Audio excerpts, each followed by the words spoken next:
शुक्रवार श्री रामनवमी अवसर में चतुर्दिक उत्सव मुखर हो उठिला।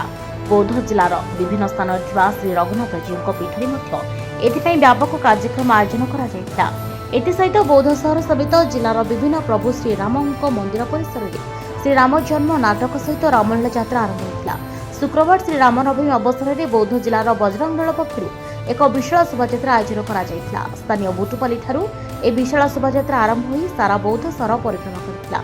ଏହି ଶୋଭାଯାତ୍ରାରେ ଶହ ଶହ ଶ୍ରୀରାମ ପ୍ରେମୀ ଶ୍ରଦ୍ଧାଳୁ ଯୋଗ ଦେବା ସହିତ ଏଥିରେ ବିଭିନ୍ନ ସାଂସ୍କୃତିକ ଦଳ ସାମିଲ ହୋଇଥିଲେ। ଏହି ଭବ୍ୟ ଶୋଭାଯାତ୍ରାରେ ବୌଦ୍ଧ ବିଧାୟକ ସରୋଜ କୁମାର ପ୍ରଧାନ, କନ୍ଧମାଳ ସଂସଦୀୟ ଜିଲ୍ଲା ପ୍ରତିନିଧି ଯୁଗଳ କିଶୋର ସାମଲ, ବିଜେପି ଜିଲ୍ଲା ସଭାପତି ପ୍ରେମାନନ୍ଦ ମିଶ୍ର, ବୌଦ୍ଧ ବ୍ଲକ ଅଧ୍ୟକ୍ଷ ପ୍ରିୟଦର୍ଶୀ ପ୍ରତିଷ୍ଠା ପ୍ରମୁଖ ଯୋଗ ଦେଇ ନଗର ପରିକ୍ରମା କରିଥିଲେ।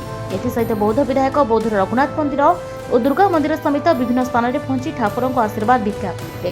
ସେପଟେ ଶୁକ୍ରବାର ବୌଦ୍ଧ ଗଡ଼ଖାଇ ନିକଟରେ ଥିବା ଗାୟତ୍ରୀ ମନ୍ଦିର ପରିସରରେ ନବରାତ୍ର ପୂଜନ ଉତ୍ସବର ପୂର୍ଣ୍ଣାହୁତି ଓ ଶ୍ରୀରାମ ନବମୀ ଉତ୍ସବ ଆନନ୍ଦ ଉଲ୍ଲାସର ସହିତ ପାଳନ କରାଯାଇଥିଲା। ସେଠାରେ କୁନି କୁନି କନ୍ୟା ରତ୍ନମାନଙ୍କୁ ସ୍ୱତନ୍ତ୍ର ଭାବରେ ପୂଜନ କରାଯାଇଥିଲା।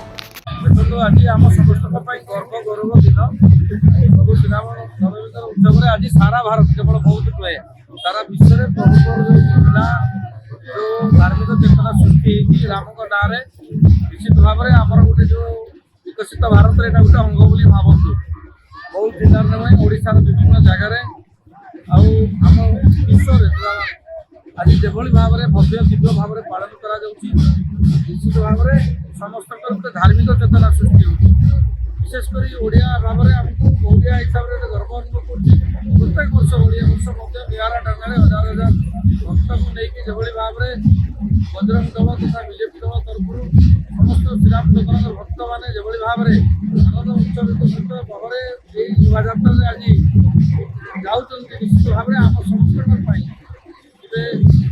कथा भगवान के नाम रैली आज